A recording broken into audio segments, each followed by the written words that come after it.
Shabbat Shalom. Shabbat Shalom. There's a joke about a rabbi who's giving a fire and brimstone sermon during Rosh Hashanah, and the whole room is quaking with these big terms. The day of judgment is coming. And he says, every single person in this congregation is going one day to die because the day of judgment is here. Divine gaze is on us. And everybody's trembling and holding on to their seats, except for one man who's got a big smile on his face. Eventually the rabbi can't take it anymore. He says, "You, why are you smiling?" He says, "Well, I'm just a guest here, I'm not a member."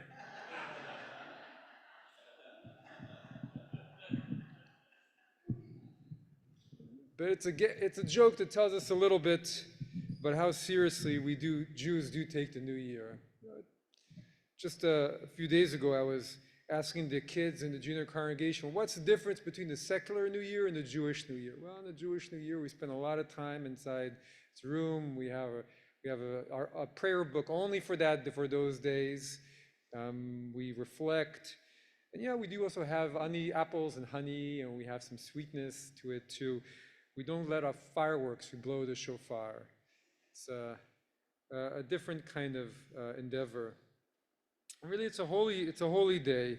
And part of it is maybe our whole Jewish approach to life itself, that we like humor, we like to bring all kinds of spirit, but we also have a side of us that likes, or that has gravity. We don't always like it, but it happens to be there. And part of the message of this parsha, as we come to the end of the year, every period that we get to at the end of the year is like that. And Moses, in his last words, this is what he says, wrapping up his poem, wrapping up his life. For this is not a trifling thing to you, it is your very life, or literally, this is not an empty thing. This is not an empty thing. This is your life. And through it, your life shall be lengthened. So what's he talking about? What's it? It's all the Torah, it's all their time in the desert, it's the whole endeavor. That this is something important and it brings more life. Maybe not physical life, and maybe not on an individual scale, but on the scale of civilizations, of a people, and also it brings spiritual life, the kind of life that we cherish, and it brings our days fullness and our years joy and spirit, when our hearts feel full. And this is what we're praying for through the holidays. And so what do all of our additions in the Amidah for this period say? If you read them, it's astounding. And one of them, this is the one for the first blessing of the Amidah. Remember us that we may live, O Sovereign, who delights in life. Inscribe us in the book of life, for your sake, living God. How many times can you have the word life in one sentence? Life, life, life. Whose mercy could compare with your source of compassion and mercy? Remember your creatures with life. Inscribe all the people of your covenant for a good life.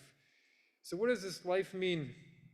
And then I think perhaps it's telling us, when we come to the very last one of these editions in the Amidah, may we in the entire house of Israel be remembered, right? Zochreinu, and recorded in the book of life. And then it says blessing, sustenance, and peace. I mean, that's what life means, blessing, sustenance, and peace. We feel blessed, we feel sustained, and we feel a peace within. When you have those, and you feel your life is in a good place. Maybe we Jews also prayed for literal life because we spend so many of our years through our long history facing the unknown, as we do this year. But also speaking more broadly, choose life, that kind of life. The life in the mourner's Kaddish, Yit Gadal V'Kadash, where we, instead of speaking about death, we speak about praising God. And we do this by realizing that we're given this purpose. It's not an empty thing, but something that is our very life. Perhaps what as the first chief rabbi of Israel, or priest-state Israel, of Rav Kook said, bringing the ancient into the new and bringing the new into the ancient. That's what makes our lives full, keeping Judaism going. And just doing what we always do, coming together as a community, bringing our offerings of the heart and prayer, our holidays, remembering who we are. And this is really Moses' message as he comes to the end of his life. This is not an empty thing. It's not an empty thing. It's something worthwhile. Treat it that way. In the end, I can't choose it for you. It has to be your choice. It has to be your choice. And you can smile and say, it doesn't apply to me. I'm not a member of the congregation. But then there are consequences also. And the theme of this Shabbat, Shabbat Tshuva, it's not a one-time decision. You have your bar bat mitzvah and say, yes, I'm a member, and that's it.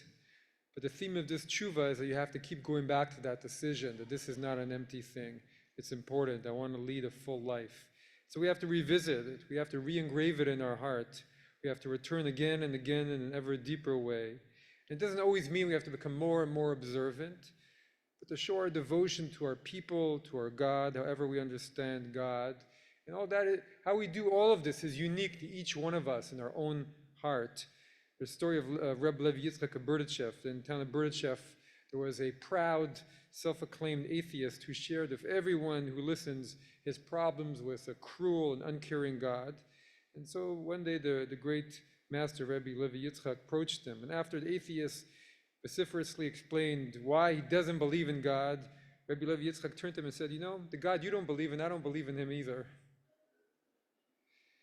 Because what we think or do can only be seen from the inside. In the end, that's the place that we have to return to and we have to keep bringing new life to. And that's private between us and the universe. It's in our own hearts. And there is where the true life is found and then spread to others and to others and to others. And that's the place where Moses says in the verses from last week, if you return to God, God will return to you. And so we have this period every year where we look within and we attempt to find what it is that brings more life into our days. Because even though we laugh at these jokes, fire and brimstone, we also know that none of us want emptiness in our lives. We want a fullness of tradition, of feeling our hearts full of spirit, of community, of meaning from belonging. And we know that's our life. And though we sometimes tremble, or then we ignore it for a while, we also know this is our life, it's our way. And in fact, as the Midrash says, that voice isn't just once a year, but every day it goes out from the heavens and says, Shuvu banim, return my children. And it's up to us. What do we do with it?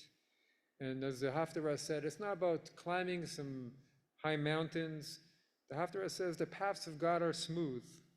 They're laid in front of us. The question is, will we walk on them? Shabbat Shalom.